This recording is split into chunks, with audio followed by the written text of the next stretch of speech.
Hi there, I'm Steph from Bluespoint.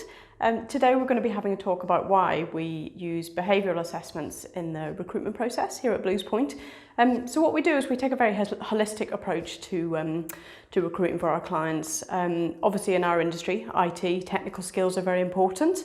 However, we believe that behaviours are even more important than the technical skills.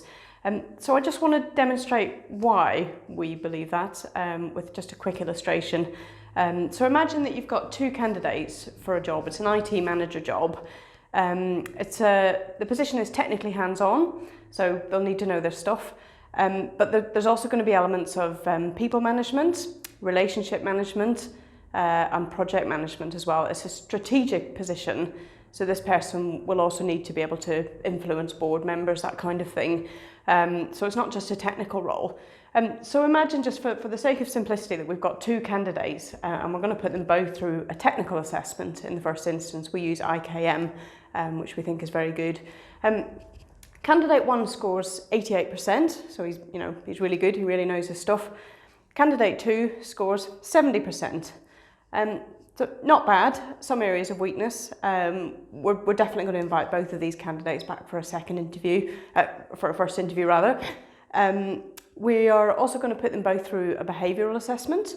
In this case, what Bluespoint uses Thomas International's PPA, personality profile analysis, which just takes 6 or 7 minutes for the candidate to complete.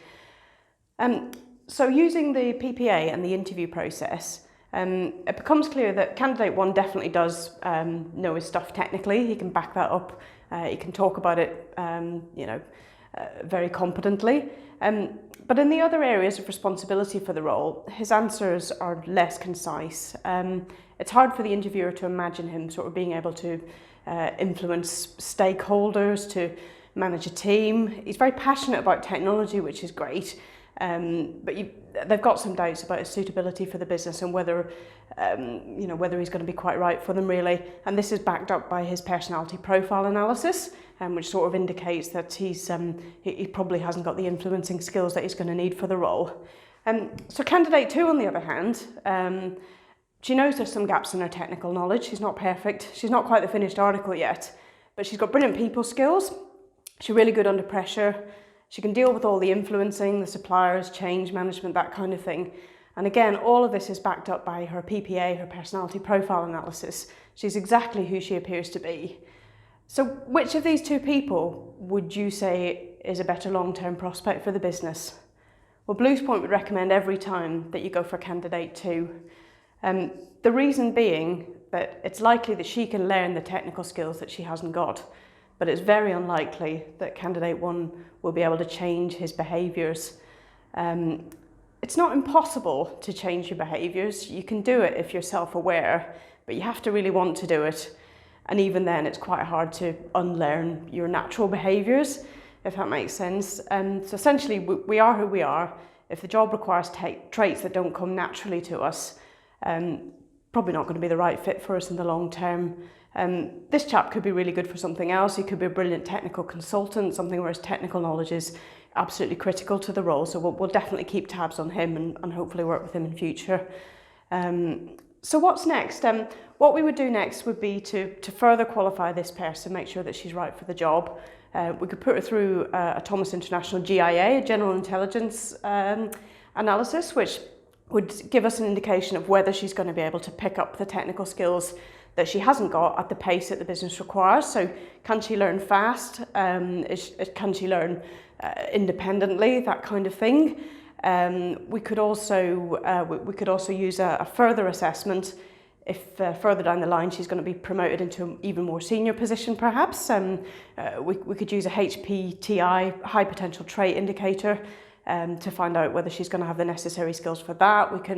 We can also test her emotional intelligence, which is very important at a senior level as well. All of these things are quantifiable, and the more senior you get in recruitment, the more important they become, essentially.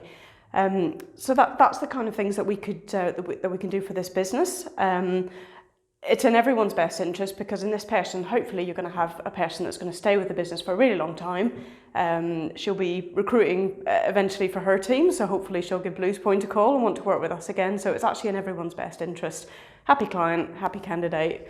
we're happy as well, because we know the relationship's going to continue in a positive way. So hopefully this illustrates why we use this approach. We think it's really good, we think it's really thorough, and we've got very good statistics to back that up.